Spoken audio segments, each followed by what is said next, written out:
Tengamos todos presente que los grandes hechos, así como la grandeza de los pueblos, no fueron nunca consecuencia de milagros, fueron siempre obras de perseverancia, de moral, de seriedad, de estudio, de trabajo y también de sacrificios.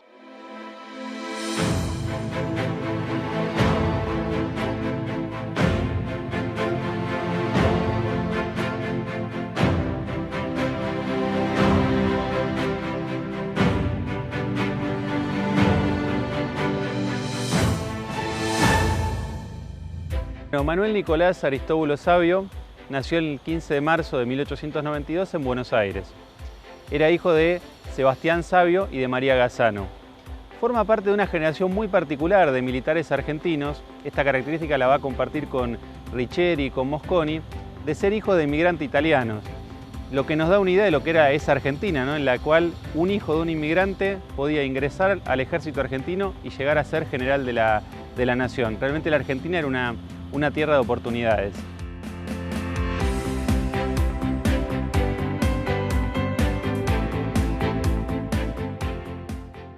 En 1909, él ingresa al Colegio Militar de la Nación, donde va a demostrar evidentemente que había una beta para la ingeniería, porque le gustaban muchísimo las materias del área de ciencias exactas y fue un hombre siempre muy volcado a la educación.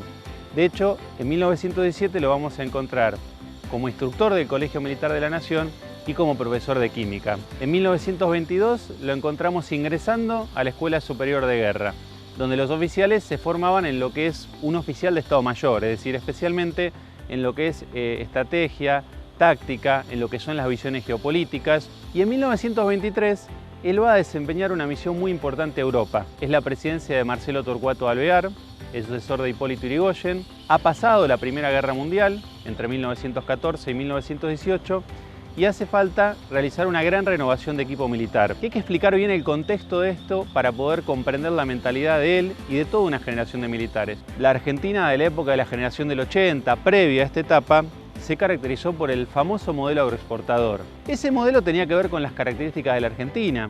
A partir de fines de la década de 1810, empieza a explotarse masivamente la actividad ganadera en la Argentina.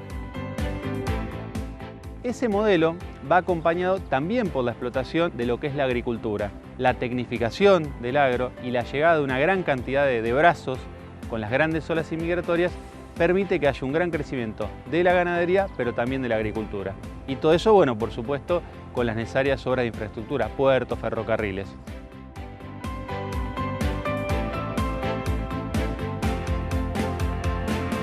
El centro económico del mundo es Gran Bretaña. Inglaterra ha establecido un sistema de división internacional del trabajo, en el cual el rol de la Argentina es producir materias primas e importar manufacturas. El modelo agroexportador realmente funciona muy bien para la Argentina porque la lleva a ser la octava economía del mundo. Cuando estalla la Primera Guerra Mundial en 1914, hay dos efectos. Un efecto positivo. Hay mucha demanda de materias primas agropecuarias. Los países que están en guerra lo necesitan y compran en mayor cantidad. Y eso genera que haya un gran ingreso de divisas en la Argentina. Pero hay un lado negativo también. La Argentina dependía enteramente de lo que importaba en cuanto a lo que eran manufacturas. Que es el terreno militar, tiene una consecuencia muy grave, que es que la Argentina no puede comprar armas a sus proveedores habituales. Y no solamente no puede comprar armas, sino que no puede comprar los repuestos para las que tiene. Muchos civiles y muchos militares también empiezan a ver la necesidad de una industrialización.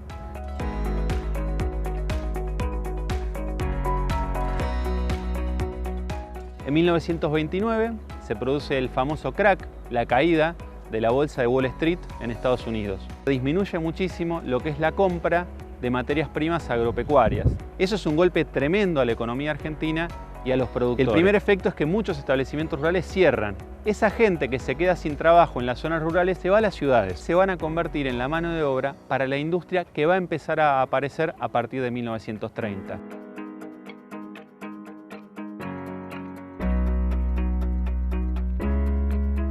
Muchos civiles, muchos políticos van a plantear: el modelo agroexportador funcionó muy bien, nos convirtió en la octava economía del mundo, pero ahora no está funcionando así. Bajaron tanto los precios de esas materias primas agropecuarias que tenemos que industrializar para compensar la balanza económica. Y eso favorece justamente esa mentalidad, esos proyectos de muchos militares y de muchos civiles industrializadores. Bueno, nos encontramos en el despacho del que fuera en 1930 teniente coronel Manuel Nicolás Savio, lo que es actualmente la Facultad de Ingeniería del Ejército. Para que nos ubiquemos, estamos en el barrio Belgrano, en Cabildo al 15, y que se llamó originalmente Escuela Superior Técnica del Ejército. En 1930 hay una entrevista entre el teniente coronel Manuel Nicolás Savio y el presidente José Félix Uriburu, después del derrocamiento de Hipólito Yrigoyen, y Uriburu le consulta a Savio qué era lo que él quería. Y él quería formar lo que es actualmente esta facultad, porque no había una institución que formara a los ingenieros militares en la Argentina. Para que tengamos una idea, se formaban en lo que era la vieja Universidad de Buenos Aires, cuya sede funcionaba en la Manzana de las Luces, pero el campo militar de la ingeniería presenta una serie de características particulares que hacían falta la existencia de una unidad académica, de una escuela, de una facultad que fuera específica. Este es el lugar que ocupara su despacho. Podemos observar algunos de los enseres de él, de lo que era su escritorio. Y acá se pensó una Argentina distinta. Pensó una Argentina que mantuviera ese modelo agroexportador que nos había convertido en la octava economía del mundo, pero se dio cuenta que eso no alcanzaba, que nuestros vecinos, que Brasil, que Chile, habían empezado a producir acero. Y pensemos que el acero es un recurso fundamental para los ferrocarriles, para la aviación, para los buques. Pensó una Argentina económicamente independiente. Pensó una economía que no se basara solamente en el litoral, sino que pudiera llevar sus industrias al interior. Realmente emociona estar en este lugar desde donde Savio debe haber pasado días, noches, horas soñando esa Argentina distinta, esa Argentina independiente económicamente. El ascenso al poder de Adolfo Hitler, el avance del nazismo, todo lo que era el conflicto de Alemania con el Tratado de Versalles, las tensiones constantes, eso va a derivar en 1939 en el inicio de la Segunda Guerra Mundial. Y eso favorece los proyectos industrializadores, porque los militares van a decir: no queremos que vuelva a pasar lo que pasó en la Primera Guerra Mundial, que nuestros proveedores habituales no nos puedan vender armas, y en el mundo civil que haya una serie de manufacturas que no se puedan comprar. El mundo va girando, digamos, en torno a favorecer, sin quererlo, esos proyectos industrializadores.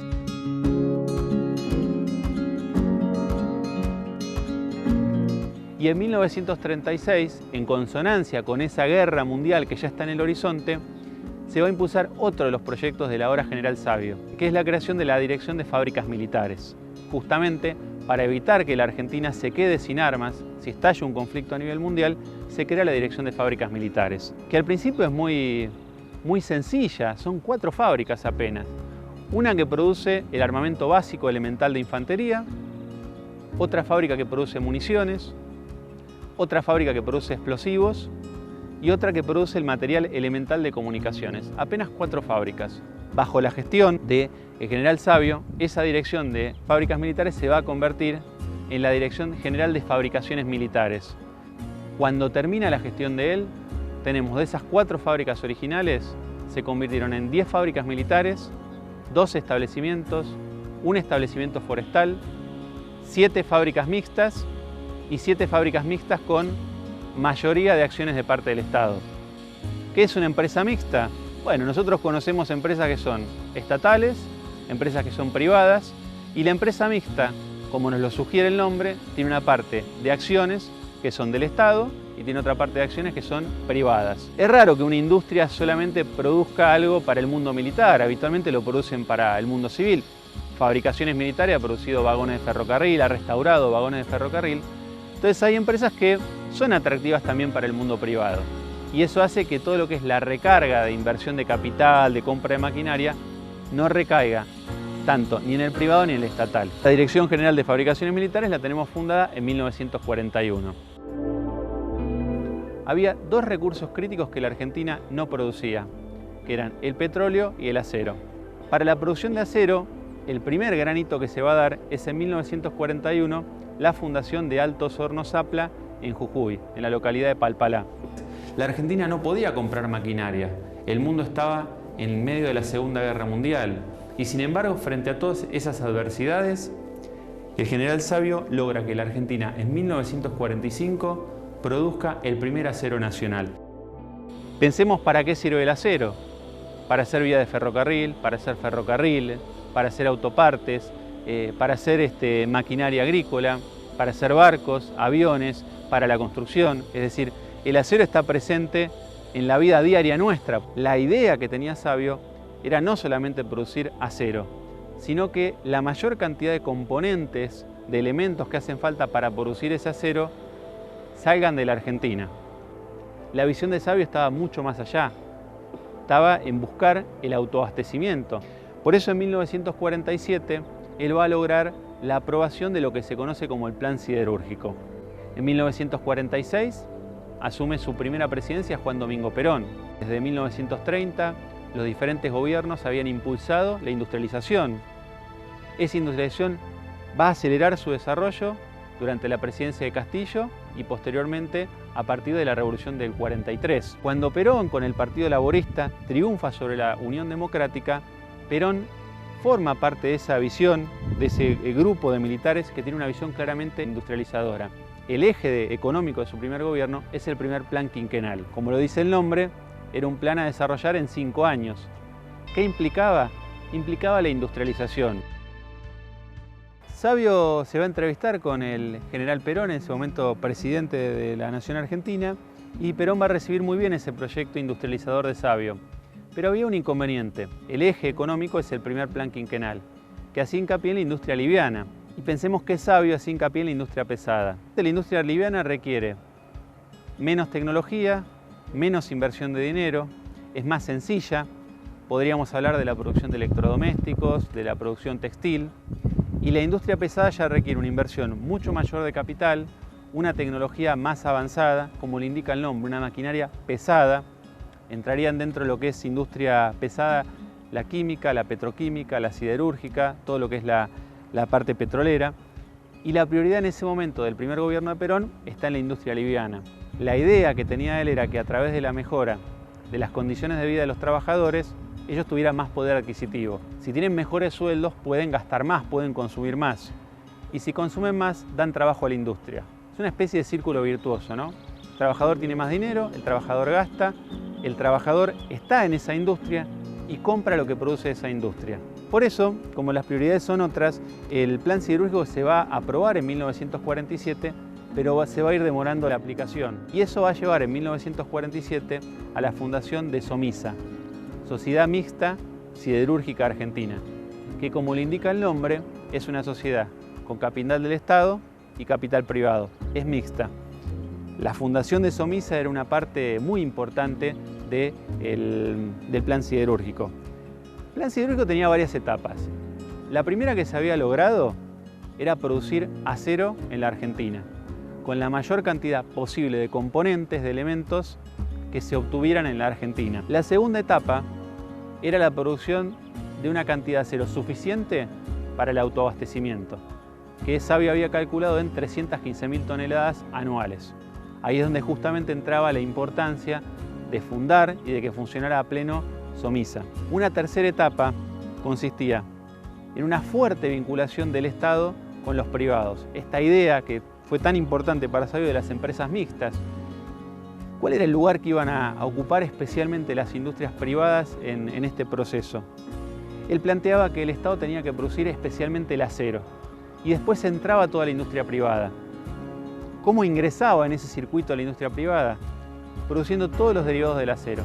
La chapa, la hojalata, los automotores, la maquinaria agrícola, las partes de los aviones, las partes de los buques. Esa era toda tarea fundamentalmente de la industria privada, con un uso dual, tanto para el mundo militar como para el mundo civil. Muchas veces en la Argentina hay una discusión si el modelo tiene que ser basado en la producción agropecuaria o industrializador. Y Savio, es muy interesante leer los escritos de él, no planteaba que tuviera que haber un enfrentamiento o que era uno u otro, sino que la Argentina tenía las condiciones para los dos. De hecho, consideraba que la industrialización podía jugar un papel muy pero muy importante en el desarrollo del sector agropecuario, con todo lo que es la producción de fertilizantes, de maquinaria agrícola, todo lo que es la inversión en ferrocarriles, puertos, infraestructura, transporte.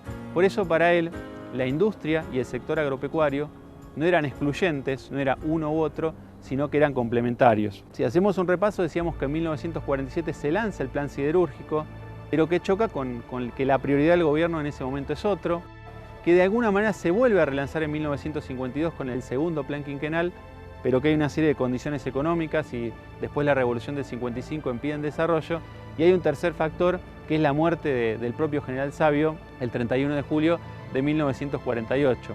Podríamos hablar de cuál es el legado de Savio, cómo podemos sintetizar su vida, y el legado lo podemos sintetizar en lo que fueron los hitos de su vida. En primer lugar, la importancia que él dio a la educación, y que esto se vio reflejado en la formación de una escuela que hoy todavía persiste, la Escuela Superior Técnica del Ejército, que forma ingenieros para el mundo militar y para el mundo civil. Él siempre consideró fundamental la educación para el desarrollo de un país. La ciencia, la tecnología, la información, la formación, la importancia que él dio a las fábricas en general, a la industrialización, que se manifestó en la creación de la Dirección General de Fabricaciones Militares para no depender de la importación de armas, pero también se reflejó en su preocupación por el desarrollo industrial en el mundo civil. El plan siderúrgico implica una visión de una Argentina que tiene las condiciones, que tiene los recursos, que realmente ha sido dotada por la naturaleza, por Dios, con todo lo que necesita un país para desarrollarse. Y Savio planteaba que no nos teníamos que conformar con ese modelo agroexportador. Teníamos las condiciones para no depender de nadie. Hoy en día hablaríamos de un concepto de independencia económica. Militares como Savio, paramilitares como Mosconi, esa independencia económica se podía lograr si la Argentina las manufacturas críticas las podía producir. Y realmente nos legó una idea, un proyecto industrializador que creemos que todavía está pendiente. Él observaba la Argentina de su época y veía lo mismo que nos pasa ahora. La mayor parte de la población concentrada ¿en dónde? En el litoral, vinculado al modelo agroexportador, ¿no? Donde hay trabajo va la gente. Y él decía, la industria también tiene que servir para que aprovechemos este país que tenemos, que tiene una extensión enorme, y que hay grandes áreas que son directamente espacios vacíos. Por eso en algún momento a él lo criticaban porque quería llevar industrias a lugares como medio extraños, más aislados, lo cual implicaba dificultades para transporte, para logística, para infraestructura. Y él decía, no, esto es importante porque quiero que el país se desarrolle integralmente. Hay que llevar esas industrias al interior para que la gente se quede en sus lugares de origen, para que haya trabajo. Es un hombre que se destacó mucho por cuidar mucho a los trabajadores. A donde iban las fábricas que fomentaba el general Savio, los trabajadores tenían vivienda, tenían escuelas, tenían centro de salud, tenían condiciones de vida realmente adecuadas. Y por eso la importancia de la industrialización y de ese legado y de ese pensamiento del general Savio.